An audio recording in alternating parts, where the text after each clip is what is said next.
ಓಂ ಶ್ರೀ ಮಹಾಗಣಾಧಿಪತಿಯೇ ನಮಃ. ಓಂ ಶ್ರೀ ಮಾತ್ರೇ ನಮಃ. ಓಂ ಶ್ರೀ ಗುರುಭ್ಯೋ ನಮಃ. ಸಮಸ್ತ ಕನ್ನಡ ವೀಕ್ಷಕರಿಗೆ ನಮಸ್ಕಾರ. ನೀವು ಮೊದಲನೇ ಬಾರಿ ನಮ್ಮ ಚಾನಲ್ ನೋಡ್ತಾ ಇದ್ದರೆ ದಯವಿಟ್ಟು ಸಬ್ಸ್ಕ್ರೈಬ್ ಮಾಡಿ ಅಂತ ಹೇಳ್ತಾ, ಮುಖ್ಯವಾಗಿ ಈ ವರ್ಷದಲ್ಲಿ ತುಂಬ ಜನ ಅವರ ಅದೃಷ್ಟ ಬಾಗಿಲು ಯಾವಾಗ ತೆರ್ಕೊಳ್ಳುತ್ತೆ, ಅವರಿಗೆ ಅದೃಷ್ಟ ಯೋಗ ಯಾವಾಗ ಸ್ಟಾರ್ಟ್ ಆಗುತ್ತೆ. ಯಾಕಂದರೆ ತುಂಬ ಜನಕ್ಕೆ ಗುರುಬಲ ಇಲ್ಲ, ಬಟ್ ಗುರು ಬದಲಾವಣೆಯಿಂದ ಕೆಲವೊಂದು ರಾಶಿಗಳಿಗೆ ಅದೃಷ್ಟ ತಂದರೆ ಆಲ್ರೆಡಿ ಅದೃಷ್ಟ ಇರುವಂತಹ ಕೆಲವೊಂದು ರಾಶಿಗಳಿಗೆ ಈಗ ಸ್ವಲ್ಪ ಪ್ರತಿಕೂಲ ಸಮಯ ಅಂತ ಹೇಳ್ಬೋದು. ಅದೇ ರೀತಿ ಸಿಚುವೇಶನ್, ಯಾಕಂದರೆ ಗುರು ತನ್ನ ರಾಶಿಯನ್ನು ಬದಲಾಯಿಸ್ತಾ ಇದ್ದಾನೆ. ತನ್ನ ಉಚ್ಚ ಕ್ಷೇತ್ರವಾಗಿರುವಂತಹ ದಿಗ್ಬಲನಾಗುವಂತಹ ಒಂದು ಕ್ಷೇತ್ರ ಕಟಕ ರಾಶಿಗೆ. ಅದು ವರ್ಷಕ್ಕೊಂದ್ಸರಿ ಆಗಲ್ಲ, 12 ವರ್ಷ ಅಂದರೆ 2014 ಆಗಿತ್ತು. ಈಗ 2026 ತನ್ನ ಉಚ್ಚ ಕ್ಷೇತ್ರವಾಗಿರುವಂತಹ ಕಟಕ ರಾಶಿಯಲ್ಲಿ ಈ ದ್ವಾದಶ ರಾಶಿಗಳಲ್ಲಿ ಕೆಲವೊಂದು ರಾಶಿಗಳಿಗೆ ಅದ್ಭುತ ರೀತಿಯಲ್ಲಿ ಯೋಗಕಾರಕನಾಗಿರ್ತಾನೆ. ಈಗ ಸಹಜ ಸಿದ್ಧವಾಗಿ ಪ್ರಾಕೃತಿಕವಾಗಿ ಶುಭಕಾರಕನಾಗಿರುವಂತಹ ಪುತ್ರ ಸಂತಾನಕಾರಕ ಅಂತ ಹೇಳ್ತೀವಿ. ಧನಲಾಭ ಧನಯೋಗ ಅದೃಷ್ಟವನ್ನು ಕೊಡುವಂತಹ ದೇವಗುರು ಬೃಹಸ್ಪತಿ ಅಂತ ಹೇಳ್ತೀವಿ. ವಿವಾಹಕ್ಕೆ ಪ್ರತಿಯೊಂದಕ್ಕೂ ಕೂಡ ಗುರುಬಲ ಅನ್ನೋದು ಇಂಪಾರ್ಟೆಂಟ್ ಇರುತ್ತೆ. ಸೊ ಆ ರೀತಿ ಅಂತ ನೋಡಿದಾಗ ಈಗ ವೃಷಭ ರಾಶಿಯವರಿಗೆ ಒಂದು ಅದ್ಭುತವಾಗಿರುವಂತಹ ವರ್ಷ ಆಗಿರುತ್ತೆ 2025. ಶನಿ ಬದಲಾವಣೆ ಆದ ನಂತರ, ತದನಂತರ ಗುರು ಬದಲಾವಣೆ ಆಯಿತು. ಎಲ್ಲ ಈಗ ನೋಡಿ, ಶನಿ ಬಲ ಏಕಾದಶ ಸ್ಥಾನದಲ್ಲಿ ಶನಿ ಪರಮಾತ್ಮ ವಿಪರೀತವಾಗಿರುವಂತಹ ಯೋಗ ನೀಡ್ತಾ ಇದ್ದಾರೆ. ಈಗ ಧನ ಕುಟುಂಬ ಸ್ಥಾನದಲ್ಲಿ ಗುರುಬಲ, ಅದೃಷ್ಟ ರಾಶಿಗಳಲ್ಲಿ ಒಂದೊಂದು ಇಲ್ಲಿಯವರೆಗೂ ಕೂಡ ವೃಷಭ ರಾಶಿಯವರಿಗೆ ಮುಟ್ಟಿದ್ದೆಲ್ಲ ಚಿನ್ನ ಅನ್ನೋ ರೀತಿ ಇತ್ತು. ಬಟ್ ಇದೇ ರೀತಿ ಇರಲ್ವಲ್ಲ. ಈಗ ಗ್ರಹಗಳ ಸ್ಥಾನ ಬದಲಾದ ಮೇಲೆ ಒಂದು ಸ್ಥಾನದಿಂದ ಮತ್ತೊಂದು ಸ್ಥಾನಕ್ಕೆ ಯಾವ ಸಂದರ್ಭದಲ್ಲಿ ದೇವಗುರು ಬೃಹಸ್ಪತಿ ತನ್ನ ಸ್ಥಾನವನ್ನು ಬದಲಾಯಿಸ್ತಾರೋ ಅಂತಹ ಸಂದರ್ಭದಲ್ಲಿ ಆಟೋಮೆಟಿಕ್ಕಾಗಿ ಗುರುಬಲ ಅನ್ನೋದು ಕಮ್ಮಿ ಆಗ್ತಾ ಇರುತ್ತೆ. ಇಲ್ಲಿಯವರೆಗೂ ಧನ ಕುಟುಂಬ ಸ್ಥಾನದಲ್ಲಿ ಅತ್ಯಂತ ಯೋಗದಾಯಕವಾಗಿ ಅದೃಷ್ಟ ರೀತಿಯಲ್ಲಿ ಹಣಕಾಸಿನ ವಿಷಯಗಳಲ್ಲಿ ಎಲ್ಲ ರೀತಿಯಲ್ಲಿ ಅನುಕೂಲತೆ ಹೊಂದಿರುವಂತಹ ವೃಷಭ ರಾಶಿಯವರಿಗೆ ಜೂನ್ 1ರಿಂದ 5 ತಿಂಗಳ ಕಾಲ ಸ್ವಲ್ಪ ಗುರುಬಲ ಕಮ್ಮಿ ಆಗ್ತಾ ಇದೆ. ಇಷ್ಟು ದಿನಗಳ ಕಾಲ ಕಷ್ಟಪಡದೆ ಕೆಲವೊಂದು ರಿಸಲ್ಟ್ ಬಂತು, ಅದು ನಿಮ್ಮ ಅದೃಷ್ಟ ಮತ್ತು ಗುರುಬಲ.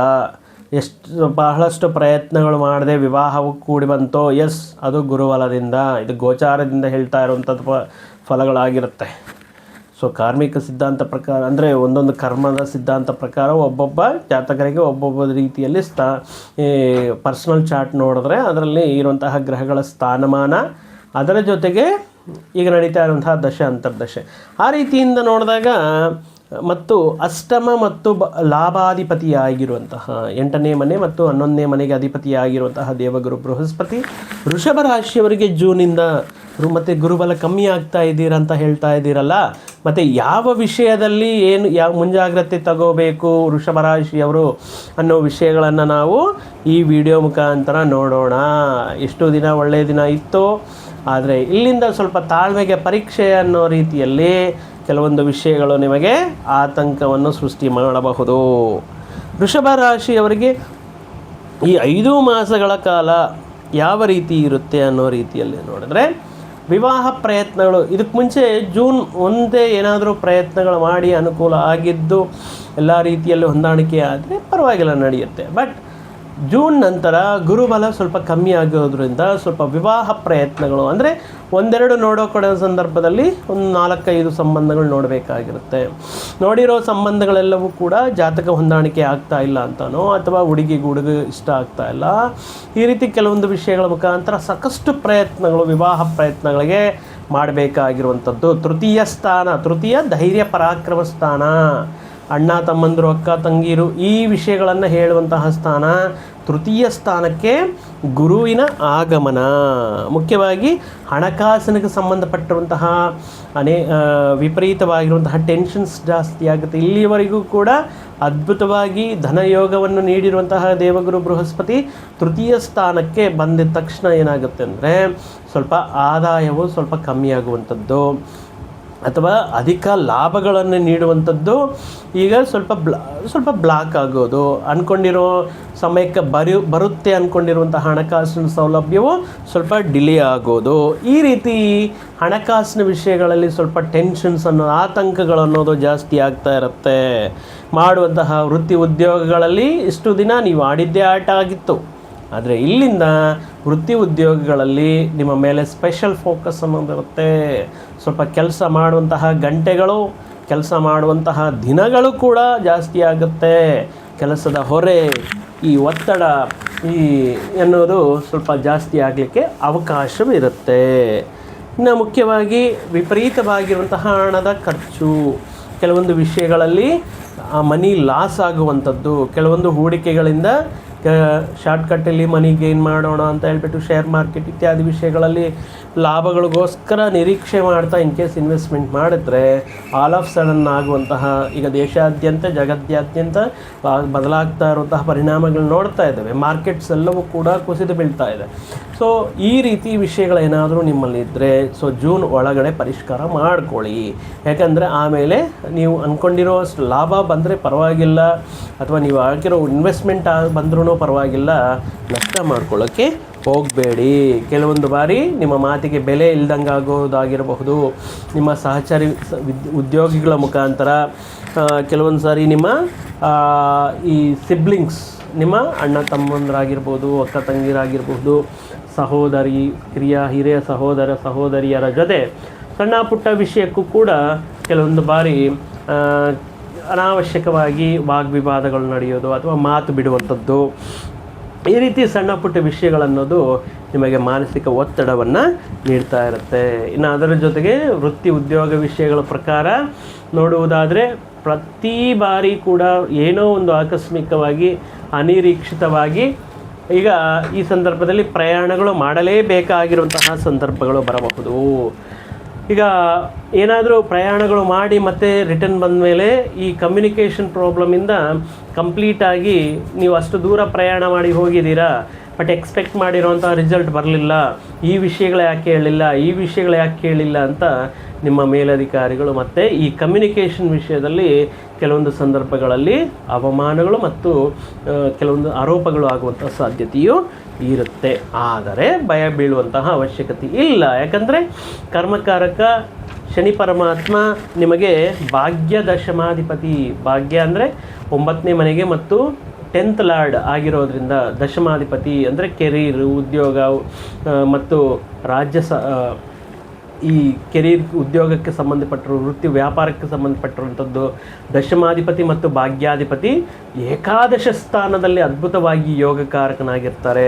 ಸೊ ಆದ್ದರಿಂದ ಆ ರೀತಿ ಅಂತ ಹೇಳಿಬಿಟ್ಟು ನೀವು ನೆಗ್ಲಿಜೆನ್ಸಿಯಾಗಿ ಇರೋಕ್ಕೆ ಆಗಲ್ಲ. ಯಾಕಂದರೆ ಇಲ್ಲಿ ಸ್ವಲ್ಪ ಗುರುಬಲ ಕಮ್ಮಿ ಆಗ್ತಾ ಇದೆ. ಏನು ಹೇಳಿದ್ರು ಒಂದು ಪ್ರಯಾಣವನ್ನು ಪರ್ಟಿಕ್ಯುಲರ್ ಆಗಿ ಪ್ಲ್ಯಾನ್ ಮಾಡಿದ್ದೀರಾ, ಏನಕ್ಕೆ ಹೋಗ್ತಾ ಇದ್ದೀರಾ, ಎವ್ರಿಥಿಂಗ್ ರೆಡಿ ಆಗಿದೆಯಾ, ಅಲ್ಲಿ ಹೋದ್ಮೇಲೆ ಮಾಡ್ಕೊಳ್ಳೋಣ, ಸ್ವಲ್ಪ ಈ ರೀತಿ ಅಜಾಗೃತಿ ಅಲಸತ್ವ ಇದು ಇಂದಿನ ದಿನಗಳಲ್ಲಿ ಗುರುಬಲ ಇದ್ದಾಗ ನಡೀತಾ ಇತ್ತೇನೋ. ಬಟ್ ಈ ಸಂದರ್ಭದಲ್ಲಿ ಪ್ರತಿಯೊಂದು ವಿಷಯದಲ್ಲಿ ನಿಮ್ಮ ಹಾರ್ಡ್ ವರ್ಕ್ ನೀವೇನು ಮಾಡಿರ್ತೀರೋ ಅದಕ್ಕೆ ತಕ್ಕ ಫಲಗಳನ್ನೋದು ನೀಡ್ತಾ ಇರುತ್ತೆ. ಮುಖ್ಯವಾಗಿ ಈ ಸಂದರ್ಭದಲ್ಲಿ ಶನಿ ಪರಮಾತ್ಮ ಏಕಾದಶದಲ್ಲಿರೋದ್ರಿಂದ ಈ ಸಣ್ಣ ಪುಟ್ಟ ಆತಂಕಗಳು ಈ ರೀತಿ ಹಣಕಾಸಿನ ತೊಂದರೆಗಳು ಬಂದ್ರೂ ಕೂಡ, ಬಟ್ ಶನಿ ಪರಮಾತ್ಮ ದಶಮಾಧಿಪತಿ ಲಾಭಸ್ಥಾನದಲ್ಲಿರೋದ್ರಿಂದ ಯಾರ ಮೇಲೂ ಡಿಪೆಂಡ್ ಆಗದೆ, ಏನಾದರೂ ಸಮಸ್ಯೆ ಬಂದರೆ ಯಾರ ಮೇಲೂ ಡಿಪೆಂಡ್ ಆಗದೆ, ಯಾರ ಸಲಹೆಗಳನ್ನು ಪಡೆಯದೆ ನಿಮಗೆ ನೀವೇ ನಿಮ್ಮ ಕೆಲಸಗಳನ್ನು ಸ್ವಯಂ ಪ್ರಯತ್ನದಿಂದ ಸಕ್ಸಸ್ ಆಗುವಂತಹ ಚಾನ್ಸಸ್ ಇರುತ್ತೆ. ಬಟ್ ಆದ್ರೂ ಕೂಡ ಕೆಲವೊಂದು ಪದೇ ಪದೇ ಮಾಡುವಂತಹ ಕೆಲಸಗಳು ಮತ್ತೆ ಮಾಡೋದು, ಮಾಡಿರುವಂತಹ ಪ್ರಯಾಣಗಳೇ ಕಂಪ್ಲೀಟ್ ಆಗದೆ ಪುನಃ ಮಾಡುವಂತಹ ಸಂದರ್ಭಗಳು ನಿಮಗೆ ನಿರೀಕ್ಷಿಸಬಹುದು. ಇನ್ನು ವೈವಾಹಿಕ ಜೀವನ, ಮ್ಯಾರಿಟಲ್ ಲೈಫ್, ಈಗ ಪ್ರತಿಯೊಬ್ಬರೂ ಯೋಚನೆ ಮಾಡೋದು ವೈವಾಹಿಕ ಜೀವನ, ಮ್ಯಾರಿಟಲ್ ಲೈಫ್ ಸರಿ ಇಲ್ಲ, ಈಗೋ ಪ್ರಾಬ್ಲಮ್ಸು, ಪ್ಲೇಸ್ ಚೇಂಜಸ್ಸು, ಸಂಗಾತಿ ಒಂದು ಕಡೆ, ಹಸ್ಬೆಂಡ್ ಒಂದು ಕಡೆ, ವೈಫ್ ಒಂದು ಕಡೆ, ಈ ರೀತಿ ವಿಷಯಗಳು ಕೂಡ ಈ 5 ತಿಂಗಳ ಕಾಲದಲ್ಲಿ ಈ ಸ್ವಲ್ಪ ಗ್ಯಾಪ್ ಅನ್ನೋದು ಗಂಡ ಹೆಂಡತಿಯ ಮಧ್ಯೆ ಗ್ಯಾಪ್ ಅನ್ನೋದು, ಅವರೊಂದು ಕಡೆ ಇವರೊಂದು ಕಡೆ ಪ್ರತಿ ಬಾರಿ ಮಾಡುವಂತಹ ಸ್ವಲ್ಪ ದೂರ ಪ್ರಯಾಣಗಳು, ಈ ವಿಷಯಗಳು ಕೂಡ ನಿಮ್ಮ ವೈವಾಹಿಕ ಜೀವನದಲ್ಲಿ ಇಂಪ್ಯಾಕ್ಟ್ ತೋರಿಸಬಹುದು. ಅಂತಹ ವ್ಯಾಪಾರ ವಿಷಯಗಳು, ಬಿಸ್ನೆಸ್ ವಿಷಯಗಳು, ಸೊ ಕನ್ಫ್ಯೂಷನ್ ಜಾಸ್ತಿ ಆಗುತ್ತೆ. ಸ್ಪೆಕ್ಯುಲೇಷನ್ ವಿಷಯಗಳಲ್ಲಿ ಲಾಭ ಇರೋ ಟೈಮಲ್ಲಿ ಜಾಸ್ತಿ ಸ್ಟಾಕ್ ತೊಗೊಂಡು ಬಂದಿರ್ತೀರ, ಪರ್ಟಿಕ್ಯುಲರಾಗಿ ಅದು ಸಡನ್ನಾಗಿ ರೇಟ್ ಕುಸಿದು ಬಿದ್ದ ಮೇಲೆ ಇಷ್ಟು ಸ್ಟಾಕ್ ತಂದಿದ್ದೀನಲ್ಲ ಏನು ಮಾಡಬೇಕು, ಈ ರೀತಿ ಕನ್ಫ್ಯೂಷನ್ಸ್ ಮುಖಾಂತರ ಸ್ವಲ್ಪ ಹಣಕಾಸಿನ ನಷ್ಟ, ವ್ಯಾಪಾರಗಳಲ್ಲಿ ನಷ್ಟ ಆಗುವಂಥ ಚಾನ್ಸಸ್ ಇರುತ್ತೆ. ಇನ್ನು ಕೆಲವೊಂದು ವೈವಾಹಿಕ ಜೀವನದಲ್ಲಿ ಮಿಸ್ಅಂಡರ್ಸ್ಟ್ಯಾಂಡಿಂಗ್ಸ್ ಅನ್ನೋದಿರುತ್ತೆ, ಸ್ವಲ್ಪ ಸಾಲದ ಹೊರೆ ಅನ್ನೋದು ಇರುತ್ತೆ. ಸೊ ಅದರ ಬಗ್ಗೆ ಸೇವಿಂಗ್ಸ್ ಮತ್ತು ಇನ್ವೆಸ್ಟ್ಮೆಂಟ್ ಬಗ್ಗೆ ಸ್ವಲ್ಪ ಮುಂಜಾಗ್ರತೆ ಕ್ರಮದಿಂದ ಇರಬೇಕಾಗಿರುತ್ತೆ. ಆ್ಯಸ್ ಎ ಸೆಡ್, ನೀವು ಮುಂಚೆ ಹೇಳಿದ ರೀತಿಯಲ್ಲಿ ಕೆಲವೊಂದು ದಿನಗಳ ಕಾಲ ದಂಪತಿಗಳ ಮಧ್ಯೆ ಈ ಬೇರ್ಪಡಿಕೆ ಅನ್ನೋದು ನಿರೀಕ್ಷಿಸಬಹುದು. ಅದು ವೃತ್ತಿ ಉದ್ಯೋಗಗಳ ಮುಖಾಂತರ ಆಗಿರ್ಬೋದು, ಕೆಲವೊಂದು ಬಾರಿ ವೈಯಕ್ತಿಕ ಕಾರಣಗಳಿಂದ, ಮನಸ್ಪರ್ಧೆಗಳಿಂದ ಕೂಡ ಆಗಿರಬಹುದು. ಸೊ ಆದ್ದರಿಂದ you have to be more focus on your personal and marital life ಈ ಅವಧಿಯಲ್ಲಿ. ಇನ್ನು ಕೆಲಸದ ಹೊರೆದ ಮೇಲೆ ಪ್ರತಿ ಬಾರಿ ಪ್ರಯಾಣಗಳು ಮಾಡಬೇಕಾಗಿರುತ್ತೆ. ದೂರ ಪ್ರದೇಶದಲ್ಲಿರುವಂತಹ ಮತ್ತು ನಿಮ್ಮ ಇಷ್ಟು ದಿನಗಳ ಕಾಲ, ಅಂದರೆ ಫಾರ್ ಎಕ್ಸಾಂಪಲ್ ನೀವು ಪರ್ಫಾರ್ಮೆನ್ಸ್ ಆಗಿರಬಹುದು, ನಿಮ್ಮ ಕೆರಿಯರಲ್ಲಿ, ನಿಮ್ಮ ವೃತ್ತಿ ಉದ್ಯೋಗಗಳಲ್ಲಿ ತೋರಿಸುವಂತಹ ಪ್ರತಿಭೆ ಆಗಿರಬಹುದು, ಇಷ್ಟು ದಿನಗಳ ಕಾಲ ಎಕ್ಸ್ಟ್ರಾರ್ಡಿನರಿ ರಿಸಲ್ಟ್ ಕೊಡ್ತಾಯಿತ್ತು. ಅಂದರೆ ಬರಬೇಕಾಗಿರುವಂತಹ ರಿಕಗ್ನೈಸೇಷನ್ ಆಗಿರ್ಬೋದು, ನಿಮ್ಮ ಪ್ರತಿಭೆಗೆ ಸಿಕ್ಕಬೇಕಾಗಿರುವಂತಹ ಐಡೆಂಟಿಟಿ ಆಗಿರ್ಬೋದು, ಪ್ರಮೋಷನ್ ಆಗಿರ್ಬೋದು, ಇಂಕ್ರಿಮೆಂಟ್ ಆಗಿರ್ಬೋದು. ಬಟ್ ಈಗ ಏನಾಗುತ್ತೆ ಅಂದರೆ ಸ್ವಲ್ಪ ಅದು ಸ್ಲೋ ಆಗುತ್ತೆ. ಅಷ್ಟು ಅಂದರೆ ಇದಕ್ಕೆ ಮುಂಚೆ ಹೋಗಿರೋ ರೀತಿಯಲ್ಲಿ, ಅಂದರೆ ಮಾಡಿರೋಂತಹ ಕೆಲಸಗಳೇ ಪದೇ ಪದೇ ಪ್ರೂವ್ ಮಾಡ್ಕೋಬೇಕಾಗಿರುತ್ತೆ. ಅಥವಾ ಪ್ರಮೋಷನ್ ಇದಕ್ಕೆ ಮುಂಚೆ ಯಾವ ರೀತಿ ಇದು ಗುರುಬಲ ಇದ್ದಾಗ ಎವ್ರಿಥಿಂಗ್ ನೀವು ಕೇಳೋದಕ್ಕೆ ಮುಂಚೆನೇ ರೆಡಿ ಇತ್ತು. ಬಟ್ ಈ ಸಂದರ್ಭದಲ್ಲಿ ಪ್ರತಿ ಬಾರಿ ಹೋಗಿ ರಿಕ್ವೆಸ್ಟ್ ಮಾಡ್ಕೊಳ್ಳುವಂತಹ ಸಂದರ್ಭಗಳು ಅಂದರೆ ಸ್ವಲ್ಪ ಸ್ಲೋ ಇರುತ್ತೆ. ಕೆರಿಯರಲ್ಲಿ ಪ್ರೋಗ್ರೆಸ್ ಅನ್ನೋದು ಸ್ವಲ್ಪ ಸ್ಲೋ ಆಗುತ್ತೆ. ಕೆಲವೊಂದು ವಿಷಯಗಳು ಇಲ್ಲಿವರೆಗೂ ಕೂಡ ಉದಾಹರಣೆಗೆ ಜೂನ್ ಆರಂಭವರೆಗೂ ಕೂಡ ಇನ್ನೇನು ನಾಳೆ ಆಗುತ್ತೆ, 2 ದಿನ ಆಗುತ್ತೆ, 3 ದಿನದಲ್ಲೇ ಆಗುತ್ತೆ ಅನ್ನುವಂತಹ ವಿಷಯಗಳು ಕೂಡ ಜೂನ್ ಆದಮೇಲೆ ಅವರ ವೈಯಕ್ತಿಕ ಜಾತಕ ಅಥವಾ ಈಗ ಗೋಚಾರ ಫಲಗಳಿಂದ ನೋಡಿದಾಗ ಆಲ್ಮೋಸ್ಟ್ ಅಲ್ಲಿಗೆ ಬಂದು ಹೋಲ್ಡ್ ಆಗಿಬಿಡುತ್ತೆ. ಅದು 15 ಡೇಸಲ್ಲಿ ಆಗ್ಬೋದು, 1 ಮಂತಲ್ಲಿ ಆಗ್ಬೋದು, 2 ಮಂತ್ಸ್ ತಗೋಬೋದು. ಅಲ್ಲಿಗೆ ಬಂದ ತಕ್ಷಣ ಹೋಲ್ಡ್ ಆಗುವಂಥ ಸಂದರ್ಭಗಳು ಕೂಡ ನಿರೀಕ್ಷೆ ಮಾಡಬಹುದು. ಸೊ ಇಲ್ಲಿ ಈ ತೃತೀಯ ಸ್ಥಾನ ಸಂಚಾರದಿಂದ ಈ ಕೆಲವೊಂದು ಸಂದರ್ಭಗಳಲ್ಲಿ ವೃತ್ತಿ ಉದ್ಯೋಗ ವಿಷಯಗಳಲ್ಲಿ ಬದಲಾವಣೆ ಮಾಡೋಣ, ಏನು ಮಾಡಿದ್ರೂ ಕೂಡ ನನಗೆ ಒಂದು ಐಡೆಂಟಿಟಿ ಸಿಗ್ತಾ ಇಲ್ಲ, ಬೇರೆ ಕಂಪನಿ ಆಫರ್ ಮಾಡೋಣ, ಅಥವಾ ಉದ್ಯೋಗವನ್ನು ಮಾಡ್ತಾ ಜಾಬ್ ಚೇಂಜ್ ಮಾಡುವಂಥ ಸಂದರ್ಭಗಳು, ಅಥವಾ ವೃತ್ತಿ ಉದ್ಯೋಗಗಳ ಮುಖಾಂತರ ನಗರದಿಂದ ಮತ್ತೊಂದು ನಗರಕ್ಕೆ, ಕೆಲವೊಂದು ಬಾರಿ ನಗರದಿಂದ ಮತ್ತು ವಿದೇಶಗಳಿಗೆ ಹೋಗುವಂಥ ಅವಕಾಶಗಳು ಕೂಡ ಬರುತ್ತೆ. ಸೊ ಈಗ ಈ ಸಂದರ್ಭದಲ್ಲಿ ಶನಿ ಪರಮಾತ್ಮ ಯೋಗಕಾರಕನಾಗಿದ್ದಾರೆ. ಸೊ ಯಾವುದೇ ಈ 5 ತಿಂಗಳಲ್ಲಿ ನೀವು ತಗೊಳ್ಳುವಂತಹ ನವಂಬರಲ್ಲಿ ಮತ್ತು ಗುರು ಸಂಚಾರ ಬದಲಾಗ್ತಾ ಇದೆ ಅಕ್ಟೋಬರ್ವರೆಗೆ ಅಂತ ಹೇಳ್ಬೋದು. ಆದರೆ ಅಲ್ಲಿ ಅತಿಚಾರ ಸಂಚಾರದಿಂದ ಏನಾಗ್ತಾ ಇದೆ, ತೃತೀಯ ಸ್ಥಾನದಿಂದ ಚತುರ್ಥ ಸ್ಥಾನದಲ್ಲಿಯೂ ಕೂಡ ದೈವಗುರು ಬೃಹಸ್ಪತಿ ಅಷ್ಟು ಅನುಕೂಲವಿರಲ್ಲ. ಎಲ್ಲಿ ಅನುಕೂಲ ಇರ್ತಾರೆ, ಧನ ಕುಟುಂಬ ಸ್ಥಾನ ಆಗಿರುವಂತಹ 2ನೇ ಸ್ಥಾನ, ಸಂತಾನ ಪ್ರೀತಿ ಪ್ರೇಮಗಳ ಸ್ಥಾನ ಆಗಿರುವಂತಹ 5ಮ ಸ್ಥಾನ, ಕಳತ್ರ ಸ್ಥಾನವಾಗಿರುವಂತಹ 7ಮ, ಭಾಗ್ಯ ಪೂರ್ವ ಪುಣ್ಯ ಸ್ಥಾನ ಆಗಿರುವಂತಹ ಭಾಗ್ಯಸ್ಥಾನ 9ನೇ ಮನೆ, ಏಕಾದಶ ಸ್ಥಾನದಲ್ಲಿ ಗುರು ಅನುಕೂಲರಾಗಿರ್ತಾರೆ. ಸೊ ಬಟ್ ಇಲ್ಲಿ ಮುಖ್ಯವಾಗಿರುವಂತಹ ಹೂಡಿಕೆಗಳು, ನಿರ್ಧಾರಗಳು ಬೇಡ. ಇನ್ ಕೇಸ್ ಮಾಡಲೇಬೇಕು ಅಂದರೆ ಹಿತೈಷಿಗಳ ಸಲಹೆಗಳು ಪಡೆದು ಅನುಭವಜ್ಞರ ಸಲಹೆಗಳನ್ನು ಪಡೆದು ಮುಂದುವರಿಯೋದು ತುಂಬ ಉತ್ತಮ. ಗುರುಬಲಗೋಸ್ಕರ ಪ್ರತಿನಿತ್ಯವೂ ಕೂಡ ನೀವು ಶ್ರೀ ಗುರುರಾಯರ ಸನ್ನಿಧಿಗೆ ಹೋಗಿ ಅಥವಾ ಶ್ರೀ ಗುರುರಾಯರ ಆಶೀರ್ವಾದವನ್ನು ಪಡೆಯೋದು, ಅಕ್ಷತೆ ಕಾಳನ್ನು ತಗೊಂಡು ಪ್ರತಿದಿನವೂ ಕೂಡ ನೀವು ಆಫೀಸ್ಗೆ ಹೋಗುವಂಥ ಸಂದರ್ಭಗಳಲ್ಲಿ ಆಫೀಸ್ ಫೈಲ್ಸ್ ನಡುವೆ ಬ್ಯಾಗಲ್ಲಿ ಅಥವಾ ಪರ್ಸ್ ವ್ಯಾಲೆಟಲ್ಲಿ ಹಾಕ್ಕೊಳ್ಳೋದ್ರಿಂದ, ಮುಖ್ಯವಾಗಿ ಈ ಯೆಲ್ಲೋ ಕಲರ್ ಹಳದಿ ಬಣ್ಣದ ಆಹಾರ ಪದಾರ್ಥಗಳನ್ನು, ಸ್ವೀಟ್ಸನ್ನ ಚಿಕ್ಕ ಮಕ್ಕಳಿಗೆ ಕೊಡೋದಾಗಿರಬಹುದು, ಹಳದಿ ಬಣ್ಣದ ವಸ್ತ್ರಗಳನ್ನು ಫ್ರೀಕ್ವೆಂಟಾಗಿ ಧಾರಣೆ ಮಾಡೋದಾಗಿರ್ಬೋದು, ಗುರು ಹಿರಿಯರನ್ನು ಗೌರವಿಸೋದಾಗಿರಬಹುದು, ಗೋಮಾತೆಗೆ ಆಹಾರವಾಗಿ ನೀಡುವುದು ಇತ್ಯಾದಿ ವಿಷಯಗಳಿಂದ ಸ್ವಲ್ಪ ಗುರುಬಲವನ್ನು ನೀವು ಗೇನ್ ಮಾಡ್ಬೋದು. ಅದರಿಂದ ಸ್ವಲ್ಪ ಲಕ್ ಅನ್ನೋದು ಕೂಡ ಕೂಡಿ ಬರುತ್ತೆ. ಗುರುಬಲ is nothing but luck factor. So ಅದರಿಂದ ಆ ಶ್ರೀ ಗುರುರಾಯರ ಸಂಪೂರ್ಣ ಅನುಗ್ರಹವು ಋಷಿವ ರಾಶಿಯವರ ಮೇಲೆ ಸದಾ ಇದೇ ರೀತಿ ಇರಲಿ ಅಂತ ಹೇಳುತ್ತಾ ಮತ್ತೊಂದು ವಿಡಿಯೋ ಜೊತೆಗೆ ಮತ್ತೊಂದು ಆಸಕ್ತಿಕರ ವಿಷಯದ ಜೊತೆಗೆ ನಿಮ್ಮ ಮುಂದೆ ಮತ್ತೆ ಬರ್ತೀನಿ. ಅಲ್ಲಿಯವರೆಗೂ ಸರ್ವೇ ಜನಾಂ ಸುಖಿನೋ ಭವಂತು, ಸಮಸ್ತ ಸನ್ಮಂಗಳಾನಿ ಭವಂತು. ಜೈ ಶ್ರೀರಾಮ್.